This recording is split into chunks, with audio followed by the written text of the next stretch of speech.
just big enough to be cool.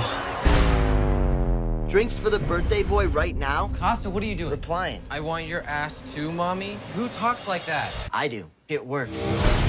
There's a little guy in the oven. Think about it. Our balls are where his eyes are. Don't do it, man. You're way too fat. Shut up.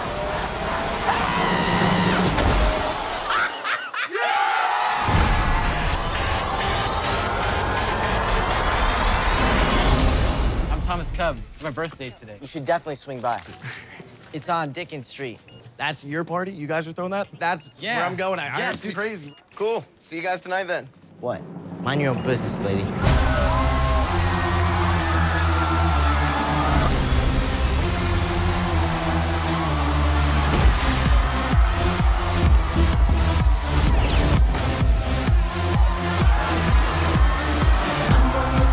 Way more than 100 people. Of course it is. It's +1.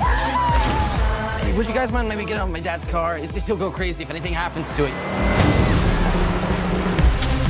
Thomas, I got another call. I'm sure the neighbors are exaggerating. It's time to shut it down. Can't be serious. This is a great party. Either shut it down or I'm calling the cops. I'm calling the cops on your ass now. Do it, genius. It's all on tape. All I got was you punching that little child's face. What are you looking for? Condoms. I'm working on something downstairs. The only thing you're working on is diabetes, you fat.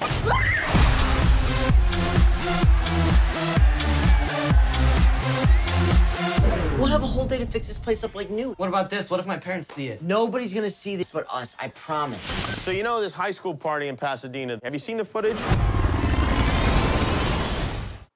The chosen artifact I am going to discuss is the film Project X, released in 2012, which is loosely based on real events. In 2008, teenager Corey Worthington threw a large house party in his suburban home whilst his parents were away. Surprisingly, Worthington had little repercussions and ended up gaining fame and winding up on Big Brother. I have selected this film as it portrays teenagers as dangerous and a threat, and as mentioned before, it is loosely based on real events and is something that is still happening today, especially with the boom in social media. The film also promotes a negative message of sex and drugs and rock and roll is all my brain and body need. Or in this day and age, sex, drugs, and house. This is not the only film in recent times to represent adolescence in this matter. As mentioned in the film trailer, it is like Superbad on crack, a similar film that promotes negative messages such as underage drinking, drugs, and that becoming popular is of large importance in school. However, comparing the two, Project X is much worse in this case. Furthermore, it promotes this message with the suggestion of little or no repercussions, as we see one of the boys in the film guarantee his friend Thomas that no one will see the video and they will clean everything up tomorrow. Set in a suburban area, focusing on a Caucasian male teenager Thomas from what looks like a middle-class family, the film stereotypes adolescents into certain genres. For example, jocks, dorks, sluts, losers, nerds, very much the stereotypical popular and unpopular groups.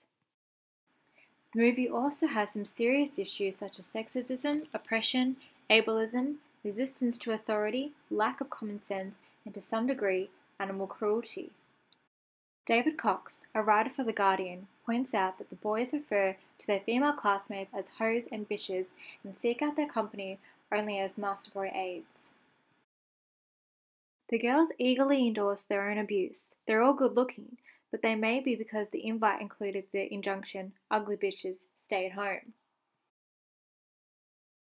A dwarf gets locked in an oven, whilst a dog is tied to helium balloons and a horse is ridden through the streets. A neighbour who complains about the noise is simply tasered. Also, violence is hurled towards the police in order to keep the party going.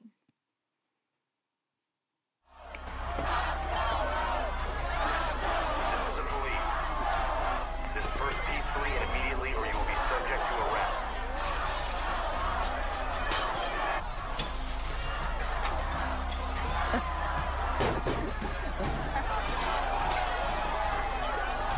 It needed immediate assistance. Drive. With 1 The film follows Thomas from being an apparent loser to becoming legendary after throwing a huge house party. Why do these three boys risk so much for one night of partying? To gain popularity before they finish off school and for Thomas to get the hot girl. All of this for some peer respect. So what issues does this film create for us teachers when teaching adolescents?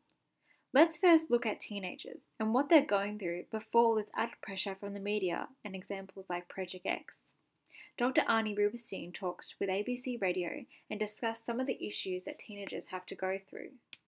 Years are ones where everything changes and there's a period of really not relating to being a child, but also not relating to being an adult. So this is where the turmoil happens. And in my work, it's about, okay, it's going to happen, but how can we support them rather than driving them away and having them going through it completely on their own, or actually putting each other through some sort of initiation, which can be very dangerous for them. This initiation of growing into adulthood with no real support from adults can be dangerous, like what Dr. Rubenstein said. This is where we see adolescents initiating themselves into a new phase of life, unfortunately sometimes through the use of drugs and alcohol. In factors associated with teenage excess use in drugs, education, prevention and policy, the use of drugs has been linked to long-term effects including emotional health problems such as depression, psychotic symptoms and anxiety disorders. Another researcher, Huzink, found that those with childhood symptoms of anxiety and depression may have an increased tendency to use ecstasy in adolescence or young adulthood, although this is not a proven causal relationship. Even though this is an American film, it really reveals how the consumption of drugs and alcohol are embedded into our culture. Drinkwise Australia has found that young people would prefer to face the negative consequences of being drunk than the social exclusion associated with staying sober. Those who chose not to drink have to come up with several reasons why they weren't drinking. And to fit in, young people expect that all members of the group will drink to the same level of intoxication. So what are the implications of trying to teach adolescents who are using drugs and alcohol, even if it is outside of school times? In factors associated with teenage ecstasy use, they have proven that teenage users are less likely to report positive attitudes to school and lower levels of motivation to do well there when compared to non-ecstasy users during each year of study.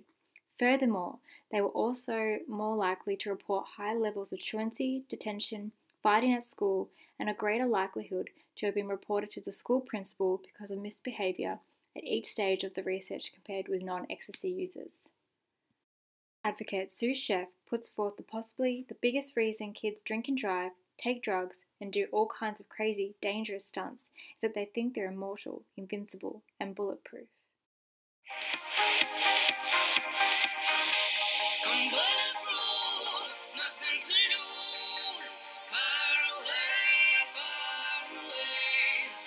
As teachers, we are more than just educators. We are sometimes advisors, friends to some degree, and even mum or dad. When taking on these roles, it is really important for us to guide our students by example. The Journal of Drug Education, composed by many academics, has stated that making a public commitment to abstain from substance use in the future is believed to have the potential to strengthen links between intention and behaviour. Several studies have underlined the effectiveness of public commitment as a prevention strategy. A study discussed in the same journal, Journal of Drug Education, suggested that encouraging decision-making was associated with commitments to not use substances among students whose teachers displayed greater interactive teaching. Furthermore, it discussed social learning theory originated by Albert Bandura, which suggested that behaviours are learned in a social context through the triple process of observation, modelling, and reinforcement. Drug use is often initiated and maintained when friends, family, and/or media negatively influence a young person's behaviour through social learning processes. We have discussed Project X can negatively influence young people and can be quite dangerous on adolescents, especially if they lack the ability to develop the skills to resist negative messages promoting substance use from both the media and their peers, as the Journal of Drug Education states. As teachers, we must strengthen our students in their ability to say no to these influences without the fear of being socially excluded. Teenagers, a distinct demographic unit discovered after World War II, a time where the line blurs the distinction between adolescence and adulthood. With films like Project X, the portrayals of youthfulness only exacerbates the tension of where do they belong. There are many risky and problematic messages within the media, including violence, alcohol, tobacco, drugs, and unprotected sex. All of these issues are normalised in this film and even promoted, as I said earlier, with little or no repercussions, and furthermore, no real thought on how these things might affect their schooling. As teachers, we need to be aware of the types of media like this that stereotype adolescents in such a way to be viewed as normal, and let our students know that they don't need to conform to such media pressure, as the studies have shown such issues can seriously impact our students.